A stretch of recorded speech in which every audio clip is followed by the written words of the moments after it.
He promised my brother he'd protect me. Now my life's in danger. Part 2. Lisa's 26th birthday had been perfect. Not because of the cake, though Thomas baked her favorite, chocolate with raspberry filling. Not because of the gifts, though Marie gave her a scarf she'd actually like and Marcus presented a book he thought she'd enjoy. It was perfect because when Victor asked what she wanted, she said, "I just want to eat with everyone, at the table, like a family." And he made it happen. Thomas and Marie, Marcus and the other guards, Devin and James, all of them gathered around the long dining table that had always felt too big, too formal. They laughed, passed dishes, shared stories. Victor sat at the head watching the whole scene quietly, watching her. When she blew out the 26 candles, she made a silent wish. Let this be real. Let this last. It was the best birthday she'd ever had. Now the house was quiet. Everyone had left, Thomas to his apartment in the city, Marie to her home across town, the security team on shift duty. Just her and Victor remained in their nightly ritual. They sat on the terrace under a sky full of stars, the last crumbs of cake still sweet in the air. Lisa held a glass of wine, smooth, red, warming her from the inside out. The night breeze carried the scent of jasmine from the garden, soft and fleeting. Victor sat beside her, wine in hand, dressed down in a soft black t-shirt and jeans, bare feet propped lightly against the terrace railing. He looked relaxed, human. The formal armor gone. "Thank you," she said softly, "for tonight, for making it what I asked." Victor glanced at her. "You asked for dinner with everyone. That's not hard to arrange." "It is for me." Her voice dropped. "I've never had people who wanted to celebrate with me. People who felt like maybe I was important to them." Victor's gaze lingered. "They care about you." She stared into her glass. "I care about them too." Silence settled between them, quiet, easy, but full of things left unsaid. She exhaled slowly. "Can I ask you something?" she said. "Anything." He turned toward her, attentive. "Why haven't you told me what's happening? With the debt, the threat?" Her voice was quiet but firm.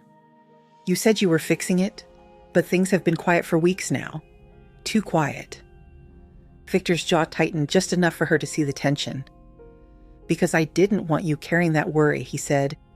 "I'm already carrying it," she replied. "Not knowing makes it worse." He closed his eyes briefly, opened them again. "I've been buying up their claims, piece by piece, quietly. By the time the trust transfers next week, I'll control enough leverage to make them disappear for good." Her breath caught. "You're going to wipe them out."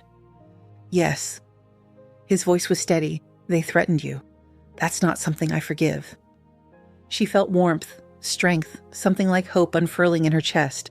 Safe, protected. "What happens after?" she asked softly. "After what?" he asked. "After you handle them. Once the trust transfers. After all of this ends." Victor turned fully to face her, his expression serious, searching. "What do you want to happen?" Her heart raced. She set the glass down, fingers sliding over the cool surface. "I don't know. She swallowed. "I don't want this to end." "This?" he asked, voice low. "This." She gestured between them. "Us, whatever this is." Victor set his wine glass down, slowly, deliberately. "Lisa." Her eyes flicked up to his. "I know there's Leo. I know about the promise you made, but when I'm with you, I feel whole somehow." Her voice cracked slightly. "I've never felt anything like this before, and I really like it." Victor was quiet for a long moment. Then he stood, walked to the railing, his back to her. She thought she'd lost him. "I'm sorry," she whispered to him. That was a lot." He turned slowly. The look in his eyes pulled her breath tight. "You think I'm doing this because I made a promise?" he asked. "Because I owe you?" Her throat closed. She couldn't answer. He stepped forward, closer, the night air thick between them. "You think I lie awake at night in my bed, knowing you're down the hall, and I stay in my own bed because of obligation?" She barely managed a breath. "You think I drive you to work because of that debt? Because I owe Leo? His voice dropped. Controlled. Quiet but intense. I'm trying to do the right thing here, Lisa. Trying not to take advantage of the fact that you're living in my house. His words landed like fire. She felt it. The tension, the desire, the danger. His hand came up, cupping her face. His thumb brushed across her cheekbone, not gently, but firm. Commanding. I need you to know something, he whispered. What I feel for you, it's not about Leo. It's not about a debt. It's about you. Just you. His fingers slid to the back of her neck, pulling her closer. I want you for myself, Lisa. She could feel his breath, steady and warm. But I'm trying not to cross a line I can't come back from. His voice dropped low. Because once I do, Lisa, I won't let you go. Her pulse thundered. What if I don't want you to let me go? She whispered. Victor's gaze darkened. His grip firmed, not as a trap, but as a claim. Then make sure, he said. Because when I want something or someone, his gaze darkened. I'm all in, for life. Her heartbeat roared. Promise? He held her close, one arm around her waist, the other cradling her neck. His forehead rested against hers, breath warm on her lips.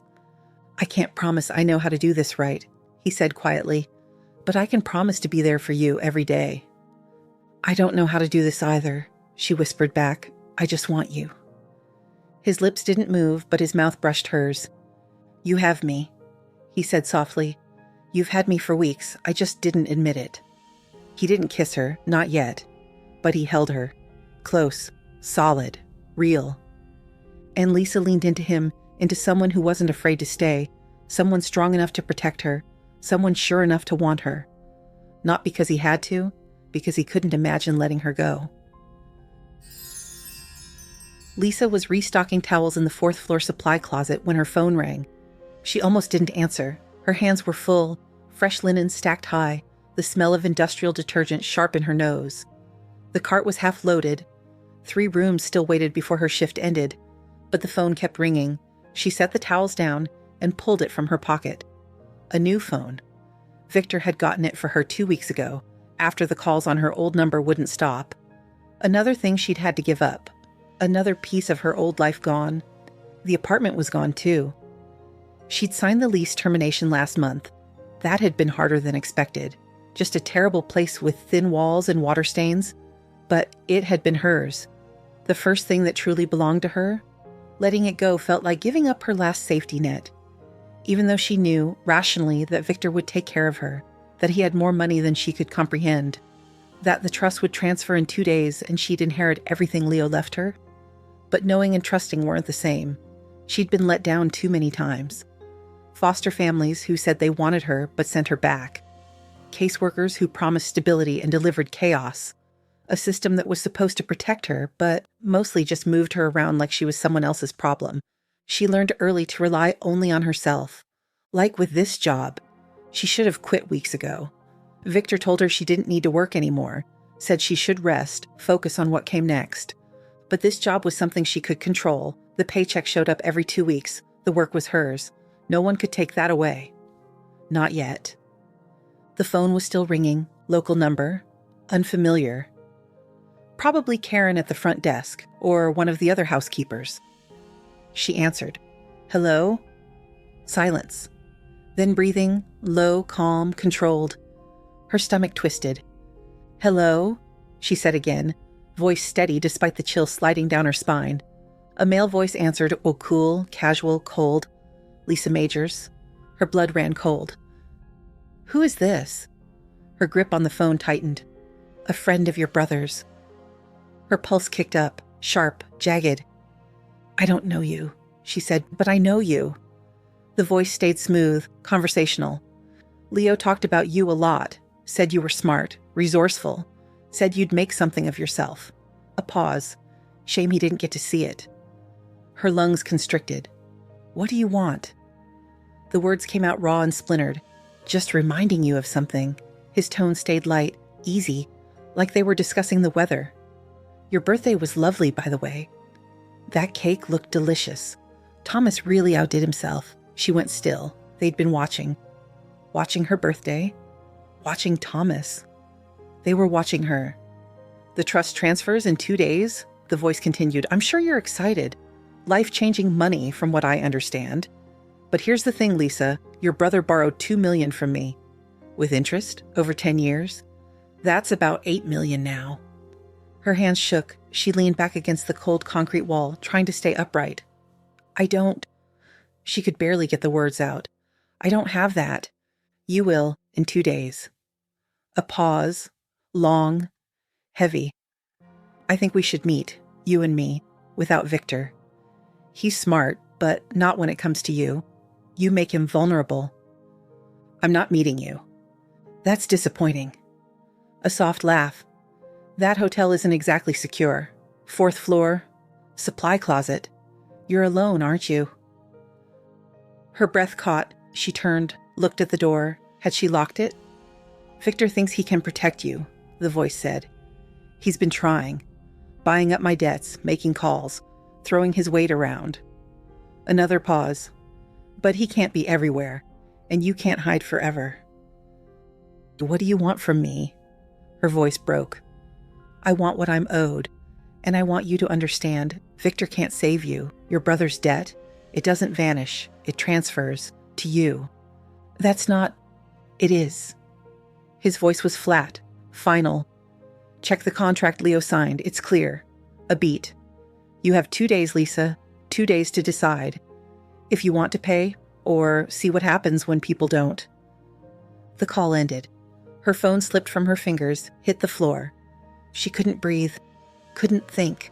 The closet felt like it was closing in. She dropped to her knees, picked up the phone with shaking hands, and called Victor. It rang once.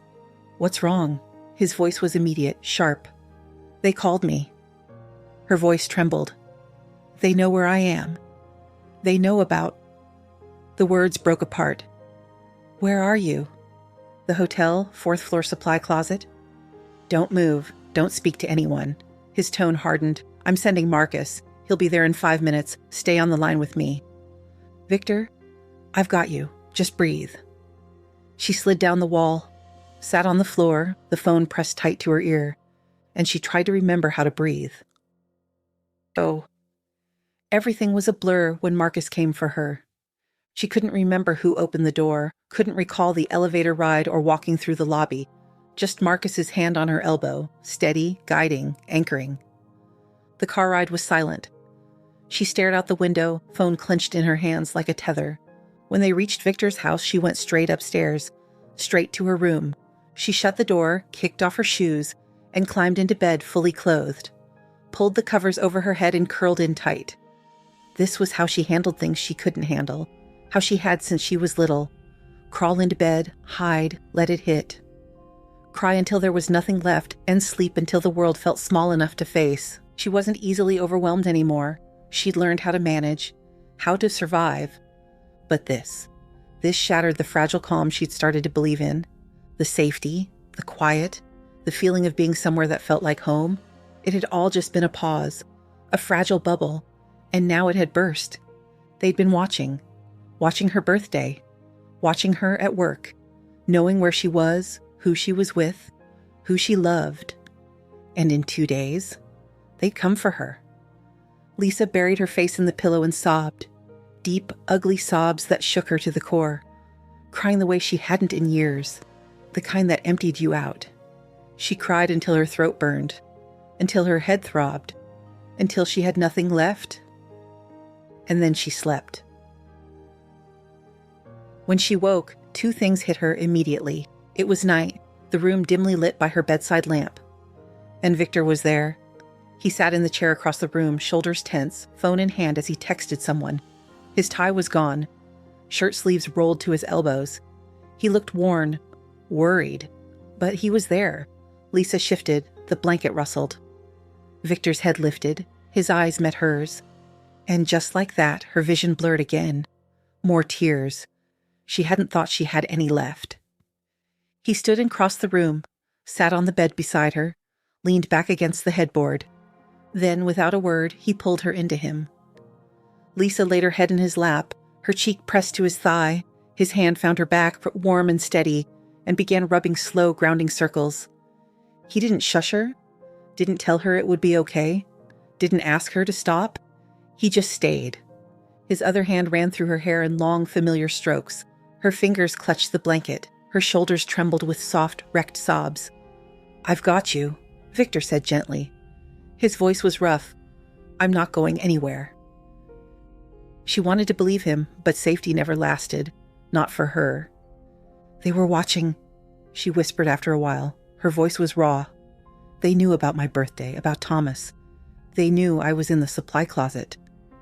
Victor's hand paused just for a second, then resumed its slow rhythm. "I know." "How long?" Her voice cracked. "How long have they been watching?" "I don't know." Quiet, steady. "But it's over now." She shifted to look at him. Her eyes were swollen, her voice wrecked. "What do you mean?" Victor's jaw tensed, but his eyes stayed steady. "I mean, you're not going back to that hotel. You're not going anywhere alone. And I'm ending this. Tonight." "Victor?" "No." His voice turned sharp, final. "They got too close. They threatened you. That's the last time." Her chest tightened. "What are you going to do?" He looked at her for a long moment, one hand still at her back, the other brushing a strand of hair from her face. "What I should have done 10 years ago." Her breath caught. "What does that mean?" Victor's eyes darkened, cold in a way she hadn't seen before. "It means I'm done playing defense. I'm done letting them move first. I'm done letting them think they can touch you. But the contract, I don't care." His voice dropped to a growl. "They stepped into your life. They made you afraid. That was their last mistake." His hand came up and cupped her face, firm, certain. "They don't get to have you. Not your mind. Not your future." Lisa searched his face, saw the anger, the fear, the certainty. "You're scared," she said softly. "Terrified?" He admitted, but not of them." She frowned. "Then of what?" "Of losing you." Her chest pulled tight. "You're not going to." "No," he said, quiet, absolute. "I'm not. Because I'm not giving them the chance." He pulled her into his arms, held her like he could protect her just by holding on hard enough. Lisa let him, closed her eyes, pressed into his chest. "What happens now?" she asked. "You stay here," Victor said, "with Marcus and the team, and I go take care of it." "When?" "Tonight." Her eyes opened. "Tonight?" "The longer I wait, the more time they have. I'm ending it." Her hand clenched in his shirt. "What if something happens to you?" He pulled back just enough to look her in the eyes. His hand slid to the back of her neck, thumb brushing gently along her jaw. "Nothing is going to happen to me." "You can't promise that." "Yes, I can." He rested his forehead against hers. "Because I'm coming back to you, no matter what." Her breath trembled. "Victor, I need you to trust me." His voice was barely a whisper. "Can you do that?" She didn't answer right away, and then, "Yes." "Good." He kissed her forehead, soft, warm, steady. "Get some rest. I'll be back before morning." "I don't think I can sleep." "Then Marie will bring tea. Marcus will be right outside your door." He stood, slowly. "You're safe here, I promise." He crossed to the door, hand on the knob. "Victor?" He turned. "Come back." His eyes softened. "I will." And then he was gone. Lisa woke up several times during the night. Each time she checked her phone, listened for the front door, walked to the landing to ask Marcus if Victor was back. Each time, Marcus gave the same answer. "He's still out, but Devin and James are with him." She wasn't sure if that was true. It felt like something Marcus would say to steady her. Victor didn't need backup. Usually he was the backup, but she let herself believe it anyway. By midnight, she gave up trying to sleep in her room. The bed felt too big, too cold, too far from the door. She went downstairs, curled up on the living room couch close enough to hear the moment he walked inside. Just a few minutes, she told herself, just until he comes home. When she woke again, the wall clock read 4 a.m., and she heard voices. Lisa pushed the blanket aside and stood, still wearing yesterday's clothes. Her heart raced. "Victor?" she called. Her voice was hoarse. She heard him answer, calm, low, from the entryway. She ran. Her feet barely hit the floor as she crossed the room. Victor stood near the door, still in his suit from the night before, speaking quietly with Devin and James. He looked exhausted, drained in a way she had never seen, but he was all right. Whole. Alive. Relief hit her so hard she stumbled. "Victor." He turned toward her. She threw herself into his arms. He caught her instantly. His arms locked around her, holding her tight as her legs wrapped around his waist. She buried her face against his shoulder as tears came fast and hot. "You're back," she whispered against him, voice cracking. "I'm so happy you're back." Victor held her close, one arm secure around her waist, the other resting protectively along her back. Behind her, he gave Devin and James a silent nod. They understood and slipped out, closing the door quietly. Lisa stayed wrapped around him, trembling. "I've got you," Victor murmured. His voice was raw from the night. "I'm here. I'm okay." She leaned back just enough to look at him. Her hands gripped his shirt. He looked worn down, pale under the hallway light, but steady. Victor shifted her in his arms and started up the stairs without letting go. She didn't protest, didn't move, just held on as he carried her, solid and sure beneath her. At the top of the stairs, he turned toward her bedroom. She whispered near his ear, "Take me to your room." He stopped mid-step. She felt his breath catch. "Are you sure?" he asked quietly. "Yes." A single beat passed. Then he turned and carried her into his room. He nudged the door open with his foot and stepped inside, still holding her, still refusing to loosen his hold. She started to loosen her grip around his waist, but he kept her steady. "No," he said softly. Victor walked to the couch near the fireplace and sat with her still cradled in his lap. His arms stayed around her, firm and protective. Lisa shifted back slightly to see his face and wasn't ready for what she saw. His eyes were dark, hungry, unrestrained. He cupped her face with both hands. His thumbs brushed her cheeks with a firm, deliberate touch. Then he kissed her, hard, desperate, like he'd waited too long and couldn't wait another second. Lisa gasped at the heat of it, then kissed him back, fingers sliding into his hair. Victor's mouth moved over hers with a hunger she felt all the way down to her bones. One of his arms tightened around her waist, pulling her close. The other threaded through her hair, keeping her anchored. He kissed her like he needed her breath to breathe, like she was the only thing holding him together. She clung to him, kissing him with every terrified, relieved, aching piece of herself. He deepened the kiss, claiming her mouth with raw intensity. His tongue brushed hers, rough and sure. Everything fell away. Fear, exhaustion, the night, the danger. There was only him. Victor finally slowed, their mouths parting on a soft breath. He rested his forehead against hers, breathing hard. "It's over," he whispered. His voice was hoarse. "You're safe now." Lisa cupped his cheeks gently. His stubble was rough under her palms. He looked exhausted, completely spent. Victor leaned back onto the couch, keeping his arms wrapped tight around her. She settled against his chest, her head resting over his heartbeat. He exhaled, slow and heavy. His arms loosened, not in weakness, but in relief. "Victor?" she whispered. No answer. She lifted her head. His eyes were closed, his breathing slow, steady. He'd fallen asleep. Her heart ached at the sight. She pressed a gentle kiss to his jaw, soft, grateful. Then she curled against him again, let his warmth surround her. Let the security of his arms finally, lower the weight that had been crushing her chest. And she slept, safe, protected, home. Lisa woke in Victor's bed. For a second, she didn't know where she was. The sheets were softer than hers, the mattress firmer, and the room smelled like him. Warm cedar and something clean. Then it all came back, last night. His arms around her, the kiss, falling asleep in his lap, being carried here. She stretched her arm across the mattress, searching for him. Empty. The clock on his nightstand read 1 p.m. She had slept 9 hours. Lisa pushed the blanket back and rubbed her eyes. She was still in yesterday's clothes, wrinkled and stale from the night.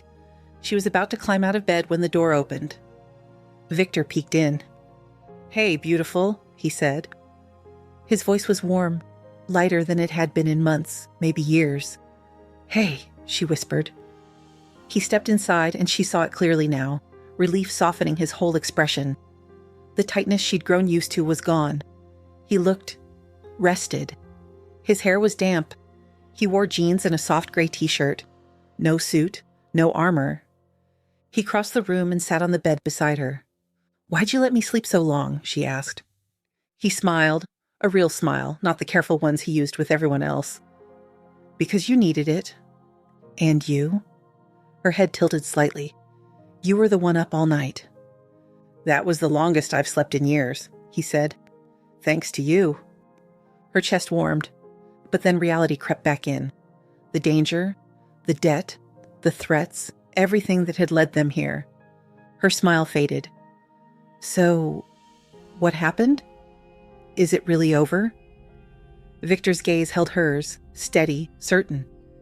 "Yes, it's over." She waited, heart pounding. He took a slow breath. "I made them an offer they couldn't refuse." "What does that mean?" she asked quietly. "It means they got $5.5 million, he said, calm and almost businesslike, and a very real threat of federal heat if they ever contact you again. Lisa blinked. "You can just do that?" "I have friends in useful places," he said, mouth curving. "They have skeletons they don't want anyone digging up." "So they're gone?" she asked. "Gone," Victor said. He reached up and tucked a loose strand of hair behind her ear. "You're safe. Really safe. The trust transfers tomorrow and no one is coming for you again." Her throat tightened. Victor?" He leaned forward and pressed a soft, warm kiss to her forehead. Then he pulled back and extended his hand. "Come on," he said gently. "Get ready. I'm taking you out tonight." Her eyes widened. "Tonight?" "Yes." His smile grew, faint but sure. "A celebration. You've been stuck in this house for months. You deserve something better than fear and waiting." She looked at his outstretched hand, then at him. He was steady, safe, warm, hers.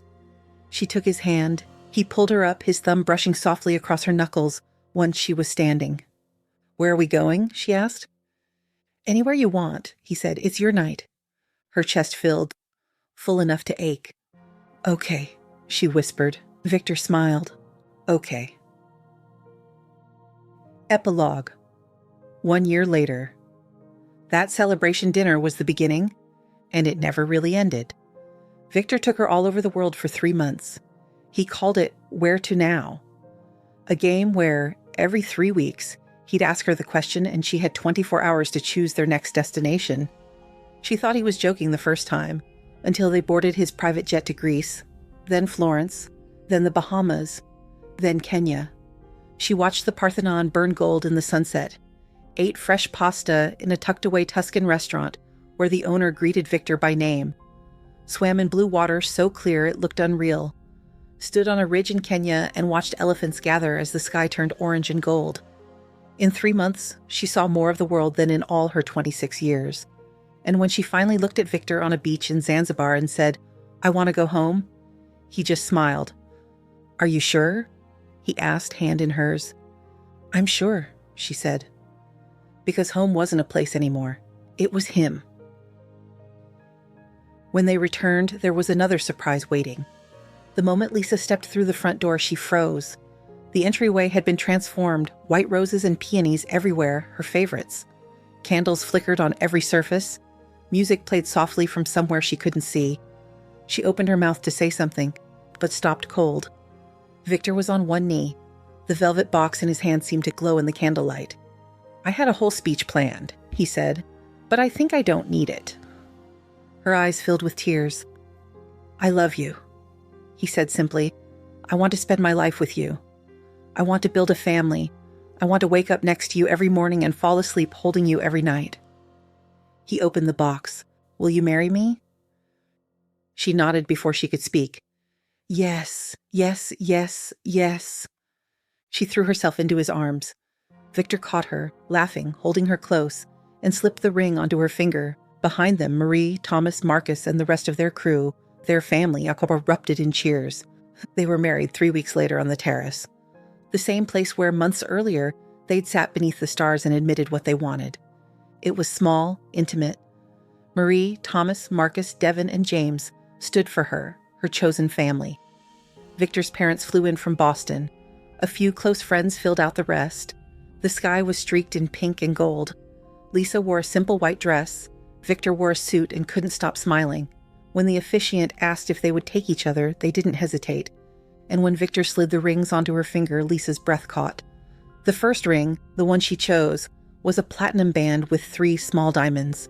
Classic, elegant, something she could wear every day. The second was Victor's addition, a 5-carat diamond set in platinum. He'd tried for 7. She'd told him no. They negotiated. He settled for 5. She gave in. She warned him she'd only wear it on special occasions. Fine, he'd said, smiling. That was 8 months ago. Now, Lisa stood in the lobby of the Aged Out Care Foundation, her hand resting on the gentle curve of her belly, looking around at everything they'd built. 7 months pregnant, with their son, Leonardo. Leo, after her brother. Victor had suggested the name. She'd cried when he did, because their son would carry the name of the man who'd loved her first. The foundation was her idea, her project, funded by the money Leo left her. It felt right, using what he gave her to help kids like her, the ones aging out of the system with no place to go, no one to catch them. Victor helped her find the building, sat with her in meetings, made calls, got things done. But this place? This was hers. Clean, warm-colored walls, comfortable furniture, a real kitchen, a computer lab, a resource center with job listings and housing info, and 3 offices, where counselors would help 18-year-olds figure out what came next. Marie appeared beside her, water bottle in hand. "Sit down, Piccola. You've been standing too long." "I'm fine," Lisa said. 7 months pregnant, Marie replied. "Sit." Lisa smiled, didn't argue. She lowered herself carefully onto a nearby couch. The baby kicked under her hand. "Leonardo agrees with me," Marie said, blinking back a smile. "You two are a team," Lisa teased softly, "always conspiring against me." It was true. Everyone hovered now. Marie brought food even when she didn't ask. Thomas kept snacks stashed in every drawer. Marcus carried a folding chair in his trunk, just in case. And Victor. Victor was both the most frustrating and the most wonderful man she'd ever known. He'd hired a second security team just for her, rearranged his schedule to work from home more often, drove her everywhere himself. At night, he'd place his hand on her belly and talk to their son like he already knew him. It was maddening sometimes, but it was also the sweetest thing she'd ever known, and she loved him more than she knew she could love anyone. The front door opened. Victor walked in. Still in a suit, probably straight from a meeting. But his tie was loosened and his eyes went straight to her. And he crossed the room and crouched in front of her, his hand settled on her knee. "How are you feeling?" "I'm fine." "Marie says you've been standing an hour." Lisa glanced at Marie. Marie shrugged. "I'm fine," she repeated, "and so is the baby." Victor placed his hand on her belly. The baby stirred. "He's active today," Victor said with a soft smile. "He's always active." Lisa laughed quietly. Victor's hand traced gentle circles across her belly. "I think he's going to be a handful," she said. "Good," he whispered. "He's got a lot to live up to." An hour later, the front door opened again. A young woman stepped in. Barely 18. Everything she owned stuffed into a backpack. Lisa stood. Victor rose with her, steadying her with a hand. She crossed the room and stopped in front of the girl. "Hi," Lisa said gently. "I'm Lisa. Welcome to the Aged Out Care Foundation." The girl looked at her belly, then back again. "You run this place?" "I do." "And you were—" The girl hesitated. "Foster kid?" Lisa asked. "Yeah, I aged out at 18. The girl's shoulders relaxed a little. "So you get it." "I get it," Lisa said, and I'm here to help." The girl blinked hard. Her eyes were wet. "Okay," she said softly. "Come on," Lisa said. "Let me show you around." That night, back at home, Lisa curled on the couch with her feet propped in Victor's lap. He rubbed them gently while scrolling through his tablet. The house was quiet, warm, peaceful. "Today was good," she murmured. Victor looked up, set the tablet aside. "It was?" "I keep thinking about her, that girl. How scared she looked." "You'll help her," he said. "That's what the foundation's for." I know. Lisa placed her hand on her belly. I just wish I'd had something like that. Someone who understood. You didn't, Victor said, his hand moving from her ankle to her knee. But you survived anyway, and now you're making sure no one else has to do it alone. Her throat tightened. Do you think Leo would be proud? I know he would. His voice was low, certain. He'd be so damn proud of you. She looked down at her belly, felt the baby move beneath her hand. I wish he could meet him, she whispered. Our son. Victor shifted closer, placed his hand over hers. He'll know him, he said softly. We'll make sure of that. He'll know everything, about his uncle, about the love that kept you going. Lisa leaned into Victor's shoulder, let his warmth surround her. I have everything I ever wanted, she whispered. A family, a home, a purpose. She looked up at him. You. Victor's arm came around her. He held her close. And I have you. They stayed like that, wrapped in quiet. Lisa closed her eyes and felt the baby shift beneath her hand. Felt Victor's heartbeat under her cheek. Felt the weight of everything she'd survived and everything she'd found. And for the first time in her life, she wasn't just surviving. She was home. We've reached the end of part 2, and I'm so glad you were here for it. If this story touched you, please like, share, and subscribe for more Veiled Pen stories. And if you have a moment, drop a comment and let me know what you felt for Lisa and Victor. I always love reading your thoughts. Thanks for listening.